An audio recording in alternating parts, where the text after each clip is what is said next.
Guys सबसे पहले मैंने बताया ना पॉसिबिलिटी बना लूंगी मैं, जो कि रो की बनती है। और जब भी आप पैरेलल सिटिंग में बैठाते हो तो यही रो की पॉसिबिलिटी बनती है। 6 को आमने सामने बैठाना है, बस ये ध्यान रखना इक्वलाइज हो इनकी डिस्टेंस। बस हम फटाफट पहले बैठा देंगे, ठीक है। सब इक्वल बैठ गए। अब हम एक एक लाइन पढ़ते जाएंगे और इनको बैठाते जाएंगे। पहले तो अब गाइस यहाँ बोला है कि रो 1 जो है उसमें बैठे ABCDEF, और जो सब साउथ की तरफ फेस कर रहे हैं। ये लाइन लिखी हुई है, in the first row ABCDEF are seated and all of them facing south. तो यहाँ आ जाएंगे, ये आ जाएगी रो 1 और यहाँ बैठा देंगे हम EF। ये ऊपर लिख लिया ताकि कंफ्यूजन ना हो, यहाँ लिखेंगे तो होच पोच हो जाएगा ना। और वैसे ही सेम नीचे लाइन लिखी है कि सेकेंड रो में बैठे हैं PQRSTU और ये सब नॉर्थ की तरफ फेस कर रहे हैं, ठीक है। तो ये हम दोनों के लिए आइडियल लेके चलेंगे ऐसे, है ना, कंफ्यूजन ना हो। अब देखो क्या बोल रहा है, अब हम डायरेक्ट इसकी पॉसिबिलिटी पढ़ेंगे। तो पहला बोल रहा है T is the only neighbour of P। बोल रहा है P का जो ओनली नेबर है T, इसका मतलब P का एक ही नेबर है जो कि है T, ओनली नेबर, ठीक है, एकमात्र पड़ोसी, ठीक है। सेम ऐसे कर लेंगे, इधर लिख देंगे P, इधर कर देंगे T, है ना। अब अगली लाइन पढ़ेंगे। अगली लाइन बोल रहा है the number of persons sits to the right of A is same is the left of C। लेकिन A और C को अभी कहीं नहीं बैठा सकते, तो ये पॉसिबिलिटी थोड़ी मतलब फिक्स नहीं है, तो हम इसको एक बार अवॉइड करेंगे, इसको बाद में कनेक्ट करने की कोशिश करेंगे। फिर बोल रहा है B faces the one who sits second to the right of P। ये बोल रहा है B उसको फेस करता है जो P के सेकंड टू द राइट बैठा है। तो P के second to the right, P north कर रहा है ना फेस, तो P के सेकंड टू द राइट ये बैठा है और इसको फेस कर रहा है B, ठीक है। इस पॉसिबिलिटी में देखो P का राइट कुछ है ही नहीं, तो ये पॉसिबिलिटी हो जाएगी रॉन्ग, है ना। अब इसको नहीं छेड़ेंगे अपन, अब आगे की लाइन पढ़ेंगे। आगे बोल रहा है A फेसेस द वन, ये थोड़ी बड़ी लाइन लग रही है, ध्यान से पढ़ेंगे, ठीक है। A फेसेस द वन, इसको आप ऐसे नीचे लिख भी सकते हो ताकि थोड़ा इजी हो, है ना। ये बोल रहा है A फेसेस द वन, है ना, who is an immediate neighbour of R। ये है जो जिसको फेस कर रहा है वो R का इमीडिएट नेबर है, तो इसका मतलब R या तो इसके इधर है या R इसके इधर बैठा है, ठीक है। R who is the immediate neighbour of R who sits one of the extreme end of the row, और R के लिए बोला है कि R है जो extreme end of the row बैठा है, ठीक है। तो हम यहाँ बैठा देंगे R को, इसका जो नेबर है उसी को तो फेस कर रहा है A, तो यहाँ आ जाएगा A, ठीक है। ये हो गया। अब सेम हमने जो ऊपर एक पॉसिबिलिटी छोड़ी थी जो कनेक्ट नहीं कर पा रहे थे A और C की, तो वो वापस हम पढ़ लेंगे, नीचे नहीं जाएंगे, उससे पहले वो पॉसिबिलिटी कंप्लीट करेंगे। तो अगला क्या उस टाइम बोल रहा था, the number of person sits to the right of A। ये साउथ फेसिंग है, तो जब भी डायरेक्शन का क्वेश्चन आता है ना, खुद को वहां बैठा के इमेजिन कर लो आपका राइट एंड लेफ्ट। तो A इधर बैठा है, तो यदि A की जगह आप बैठ रहे थे तो आपका डेफिनेट इधर लेफ्ट होता, इधर राइट होता, है ना, अपने हाथ के डायरेक्शन से। वो बहुत इजीली, आप कंफ्यूज बिल्कुल नहीं होते हो। तो ये बोल रहा है कि the number of person sits to the right of A, right of A कितने बैठे हैं, 1 2 3 4 बैठे हैं, है ना। तो C के लेफ्ट में भी 4 ही बैठेंगे, तो यहाँ हम बैठा देंगे C को, और लेफ्ट में 1 2 3 4, है ना, साउथ फेसिंग है, ध्यान रखना, ठीक है। अब देखो नीचे वाली पॉसिबिलिटीज पे वापस आ जाएंगे। अब ये बोल रहा है there is one person sits between U and S। ये बोल रहा है U और S के बीच में एक ही बंदा बैठा है। तो अब देखो यहाँ U एंड S दोनों में U एंड S कहीं भी आ सकता है ना। तो या तो आप इसको अंदर की साइड लिख लो कि ये पॉसिबिलिटी है, ताकि आपको या तो कंफ्यूजन नहीं हो, है ना ये। और जब जो श्योर होगी वो यहाँ बाहर लिख लेंगे, है ना। तो हमको पता लग गया कि U एन एस यहाँ आ जाएंगे, PT R आया हुआ है, तो यहाँ तो Q की तो फिक्स पोजीशन आ गई यहाँ पे, तो Q को यहाँ पे लिख लो ऑलरेडी। अब आगे की लाइन पढ़ लेंगे। D faces the one who sits immediate right to the U।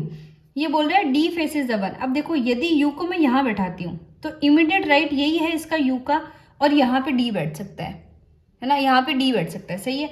यदि मैं U को बैठाती हूँ यहाँ पे, तो U का इमीडिएट राइट ये है और D यहाँ पे भी बैठ सकता है, इसका मतलब ये भी फिक्स पॉसिबिलिटी नहीं है। आगे वाली लाइन पढ़ेंगे। Q faces the one who sits third to the left of F। ये बोल रहे Q उसको फेस करता है जो third to the left of है F के, तो third to the left F के, F यहाँ लिख देंगे, तो 1 2 3 तीसरा आ जाएगा, और इसको Q फेस कर रहा है, पॉसिबिलिटी कंप्लीट, तो यहाँ बैठा देंगे F को, ठीक है। अब अगली वाली पढ़ेंगे। Both B and E are not an immediate neighbour to each other. अब बोल रहा है B और E इमीडिएट नेबर नहीं है, तो मतलब यहाँ E की पॉसिबिलिटी कैंसिल हो गई, तो E की A की जगह बची, यहाँ आ जाएगा E, बचा हुआ आ जाएगा, यहाँ पे आ जाएगा D। और D क्या है, D किसको फेस करता है, जो U के इमीडिएट राइट में, तो U आ जाएगा यहाँ पे और S आ जाएगा यहाँ पे, ठीक है, ये हो गया डन, राइट। तो गाइस जैसे कि मैंने बोला था, मैं हमेशा पजल ऐसे ही करती हूँ कि एक तो 2 पॉसिबिलिटी के साथ कर लेती हूँ, लेकिन ब्लड रिलेशन में 2 पॉसिबिलिटी कोई रेयर चांस है जब बनती है। हमेशा आप क्या करो, एक एक लाइन पढ़ते जाओ, लिखते जाओ। दैट इज वेरी वेरी होता है ना, आपको बहुत ईजी बना देती है चीज़ों को, और एक्यूरेसी जो लेवल होता है वो बहुत ज़्यादा हाई हो जाता है। तो अब देखो हम पढ़ते हैं। सबसे पहले 7 पर्सन कुछ नाम दिए हुए हैं, तो नाम हम एक बार यहाँ लिख लेते हैं, ABKNRTU। इसको आप अवॉइड भी कर सकते हो, आप लिख भी सकते हो, जैसे आपको सही लगे, है ना। एक फैमिली में रहते हैं।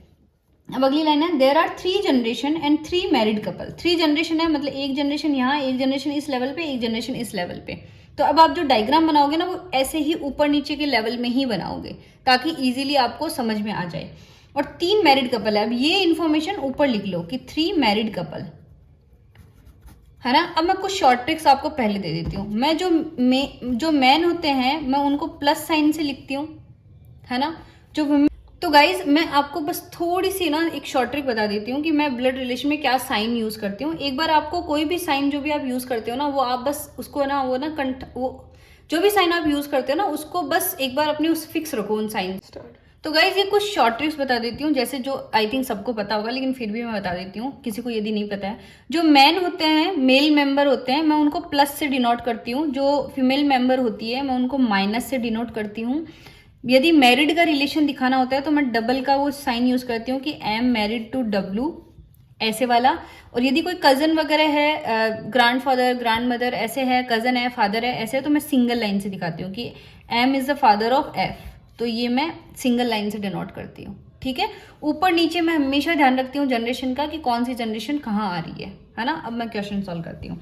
यहाँ बोल रहा है देर आर 3 मैरिड कपल। ये इन्फॉर्मेशन हमने ऊपर लिख ली कि मतलब 3 ऐसे साइन तो बनेंगे ही डायग्राम में, ये चीज ध्यान रखना। अब क्या बोल रहा है, U is the mother in law of R, है ना। एक बार इन जनरेशन का अपन को नहीं पता, अपन रैंडम एक फिगर बना लेंगे। ये बोल रहा है U is the mother in law of R. इसका मतलब देखो, यू मदर इन लॉ मतलब सास है आर की, तो मतलब यू की कोई बेटा या बेटी है, उसका जो भी हस्बैंड या वाइफ है वो आर है ना। आ गया समझ में? आई थिंक आ गया होगा, नहीं आए तो मेरे को एक बार कमेंट कर देना, कुछ भी इश्यू हो मैं डेफिनेटली बता दूंगी आपको। और फिर बोल रहा है B is the niece of T, है ना। अब ये एक रैंडम रिलेशन आ गया, तो इसको एक बार साइड में बना दो कि टी का कोई भाई या बहन है, उसकी बेटी है वो बी है, ठीक है। ये हमने एक साइड में पॉसिबिलिटी बना दी। ये ब्लड रिलेशन में आपको बना के चलनी ही पड़ेगी, बाद में अपन को पुट करके एक फाइनल फिगर बनाना है, ठीक है। अब देखो आगे क्या बोल रहा है, A is the only child of B. A है जो बी का ओनली चाइल्ड है, तो मतलब बी के सिर्फ एक ही बच्चा है, वो है ए है। अब वो लड़की है लड़का है नहीं पता, ओनली चाइल्ड लिखा हुआ है, तो ये 3 जनरेशन आ गई यहाँ पे, है ना। ये अब इसका मतलब बी कहीं ना कहीं बीच वाली जनरेशन का है, ये ध्यान रखना, ओके। अब देखो अगला पढ़ते हैं। A is the only child of B who is mother in law of K, और बी है जो मदर इन लॉ ऑफ है के की, तो इसका मतलब बी से किसी ने शादी की हुई है ना। ए से जिसने शादी की हुई है वो के है, तो बी उसकी मदर इन लॉ होगी ना। 7 ही लोग हैं, तो हम डिफरेंट कुछ नहीं बनाएंगे, यहीं पे ही इसी की शादी करवा देंगे, क्योंकि ओनली चाइल्ड है, और किसकी मदर इन लॉ होगी, ठीक है। तो ये अब इनका देखो जेंडर हमें नहीं पता है अभी, लेकिन बी का जो भी आएगा वहाँ यहाँ लड़का ही तो आएगा, क्योंकि बी खुद फीमेल है, तो ये ध्यान रखना। अब देखो अपने पास कितने मेंबर बन गए, 4 5, यहाँ पे भी अपने पास कोई ना कोई रिलेशन है, तो हम कैसे बना सकते हैं, आगे पढ़ते हैं। N is the father of B, N is the father of B, बी का फादर है ना जो, वो एन है, तो ये आ गया एन, ठीक है। टी की भतीजी तो थी बी, है ना, हिंदी में समझो तो बस ये हो गया। इधर देखो साइड में डायग्राम बनता जा रहा है, मैंने एक ये पॉसिबिलिटी भी यहाँ लिखी हुई है। अब देखो आगे बढ़ते हैं। U has no sibling, U के कोई भी सिबलिंग नहीं है, यू अलोन है ना, ये ध्यान रखना। यू के कोई भी सिबलिंग नहीं है, कोई भाई बहन नहीं है। T and A has the same gender as B's spouse, T and A. अब देखो बी के स्पाउस का क्या होगा, मेल है ना, तो टी भी मेल है और ए भी मेल है, तो के हो गया फीमेल। तो गाइज मैंने थोड़ा डायग्राम इधर बना दिया है। अब देखो आप दोनों डायग्राम को मर्ज करोगे तो देखो ये 5 जने यहाँ पे है, 2 जने यहाँ पे है, यहाँ पे एक जगह खाली है, जैसे कि आपको पता है, तो डेफिनेटली आर वाली जनरेशन है, आर से ऊपर भी एक है, ये तो सिंगल चाइल्ड है, तो यहाँ पे हम लिख देंगे आर, है ना। आर का, ये आर की शादी हो गई बी से, और यहाँ पे देखो 2 मैरिड कपल तो आ गए, 1 मैरिड कपल मिसिंग है, और यू का कोई भी सिबलिंग नहीं है, तो यू मतलब एन की वाइफ है।